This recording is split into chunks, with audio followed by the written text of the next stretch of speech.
What were the different styles within Soviet architecture? Have you ever wondered how the buildings of the Soviet Union reflected its history and ideals? Soviet architecture is a fascinating topic that reveals much about the culture and politics of the time. Let's take a closer look at the different styles that emerged throughout this period.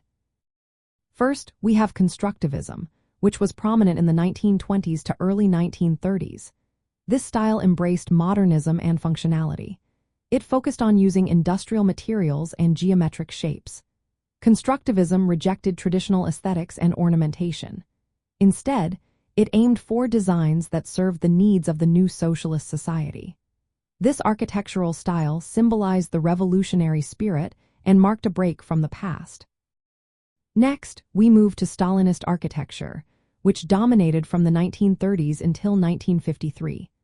Also known as Socialist Realism in architecture, this style combined classical forms with a monumental scale.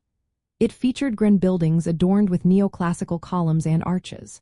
The aim was to inspire awe and express the power of the Soviet state. The famous Seven Sisters skyscrapers in Moscow are prime examples of this style. They blend Russian Baroque and Gothic influences with modern skyscraper technology.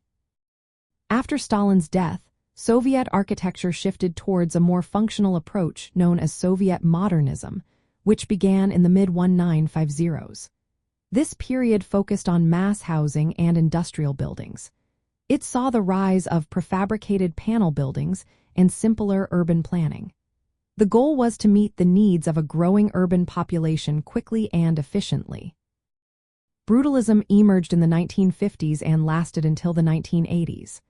While not exclusive to the Soviet Union, this style influenced Soviet architecture significantly. Brutalism emphasized raw concrete and bold, blocky forms. It aligned with communist ideals of honesty in materials and functionality. This style was often used for public buildings and housing projects, reflecting the utilitarian ethos of the state. Throughout these styles, Soviet architecture was closely tied to communist ideology. It aimed to provide not just housing and infrastructure but also to embody the values of socialism. The grand Stalinist buildings symbolized the triumph of the proletariat. In contrast, later modernist and brutalist constructions focused on serving the masses in a rapidly industrializing nation.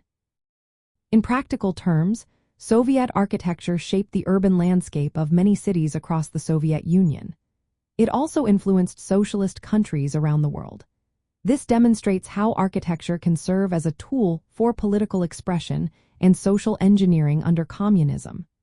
Each style tells a story of its time, reflecting the aspirations and challenges of a society in transformation.